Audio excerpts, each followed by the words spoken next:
Donc je vais vous montrer une méthode pour enregistrer son écran sur Windows. Alors c'est un logiciel gratuit qui est disponible sans téléchargement, c'est ApowerSoft Online. Donc il a deux formes, il y a une forme qui est gratuite et une forme qui est payante. Alors la version sur bureau est une version payante je crois, alors que le logiciel qu'on télécharge depuis internet c'est une version gratuite, donc elle ne dispose pas forcément de toutes les fonctionnalités d'un logiciel payant comme Camtasia qui est l'un des plus réputés, mais il est amplement suffisant pour des petits enregistrements. Donc au début il faut écrire ApowerSoft sur un moteur de recherche.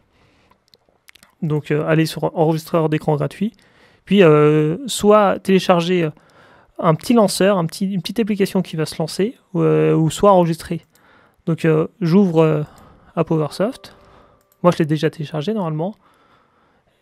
Donc là j'utilise le PowerPoint qui dispose d'un petit enregistreur d'écran pour enregistrer mon écran, pour montrer un enregistreur d'écran. Donc c'est un peu le serpent qui se mord la queue, mais normalement on va voir si ça fonctionnait. Donc une fois que l'application est installée, on regarde quel écran on veut faire fonctionner, visionner. Donc moi par exemple là je vais montrer comment faire une carte heuristique dit mind map. Donc là il y a plusieurs fonctionnalités. Déjà, qu'est-ce qu'on veut enregistrer? Est-ce qu'on veut enregistrer tout l'écran dans son intégralité? Est-ce qu'on veut enregistrer une partie, une région, une fenêtre? Donc déjà il fallait dans les paramètres pour choisir le format de fichier et les raccourcis. Alors, soit on utilise des raccourcis clavier, soit on va dans la barre de notification et on va lancer l'enregistrement. Pour ma part, moi je préfère utiliser la petite fenêtre, la petite icône de notification vers l'horloge de Windows. Donc là, on a les raccourcis clavier, si on préfère, et après on va choisir est-ce qu'on veut montrer sa souris, est-ce qu'on veut mettre un compte à rebours, est-ce qu'on veut faire... quel format on utilise? Alors moi j'utilise le format MP4 qui a un bon compromis entre qualité et taille du fichier. Donc moi ce que j'ai utilisé au niveau du codec, moi j'utilise le logiciel Vegas Studio. Alors je pense que c'est la même chose avec Vegas Pro. J'utilise le codec H264 car si j'utilise l'autre codec, j'ai remarqué que Vegas ne reconnaît pas fichier. Donc après il faut passer par un logiciel qui va convertir en changeant le format MP4. Donc c'est assez long, c'est pas forcément nécessaire. Moi je parle de Vegas. Si vous utilisez Movie Maker ou un autre logiciel, il faut bien se référer et faire des essais. Voilà, donc moi je laisse à peu près par défaut. Est-ce qu'on veut montrer sa fenêtre? Il y a beaucoup de formats, beaucoup d'options. Donc là je peux choisir ma zone, mon ratio. Est-ce que je veux enregistrer le microphone? Alors là, parfois, j'ai noté que enregistrer son microphone pouvait parfois s'arrêter au cours de route. Et en plus, moi, dans mon cas, il enregistre vraiment le microphone interne. C'est-à-dire qu'on va entendre le bruit du ventilateur. Donc ça va un peu faire un bruit parasite et on va moins entendre la parole ou le son qu'on va enregistrer. Donc il faut regarder la carte son, les réglages. Mais moi, je préfère utiliser soit un microphone externe, indépendant, soit utiliser l'enregistreur sur un smartphone. Donc moi par contre je le laisse parce que ça permet de caler le smartphone par exemple. Vous faites un claquement au début, vous calez dessus. Donc après je vais enregistrer le fonctionnement d'un logiciel et des cartes heuristiques. Donc je vais prendre ma zone. On peut sélectionner tout l'écran. Voilà. Et une fois que c'est tout lancé, on peut mettre record.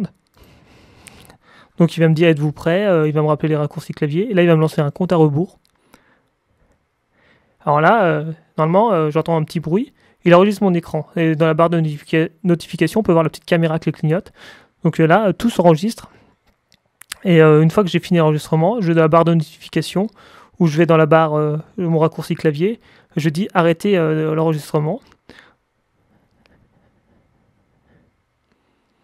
Donc là, il va me lancer le traitement de l'image et après, il va me la proposer en visualisation. Donc ça m'arrivait une ou deux fois que le logiciel plantait vraiment. Si je lançais beaucoup d'applications, par exemple, je veux... Et là, il me propose mon image. Si jamais je veux lancer le logiciel de montage vidéo, par exemple, dans mon cas Vegas Studio, qui...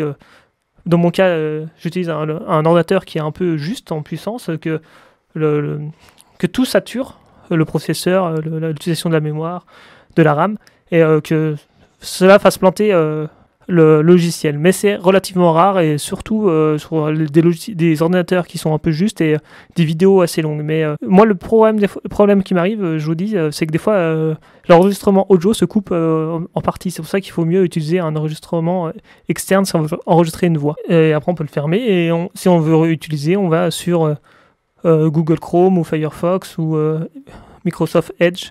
Et on tape dans son barre de recherche où on peut mettre en favori le logiciel. Il est très utile. Je crois qu'on appelle ça des Screamcast. Le bureau, je crois, est payante. Elle doit coûter dans les 80, peut-être, je sais plus, mais je m'en sers pas.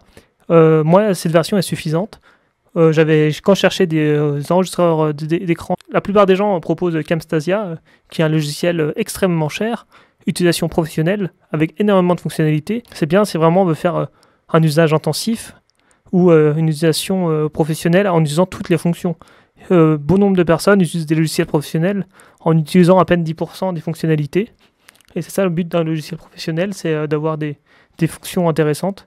Donc moi je préfère rester sur un logiciel simple qui marche. Donc après il faut... moi j'ai créé un dossier où les fichiers à PowerSoft vont s'enregistrer et après on pourra les retravailler avec un logiciel de montage. Voilà pour ce logiciel gratuit pour enregistrer son écran de façon rapide. Voilà.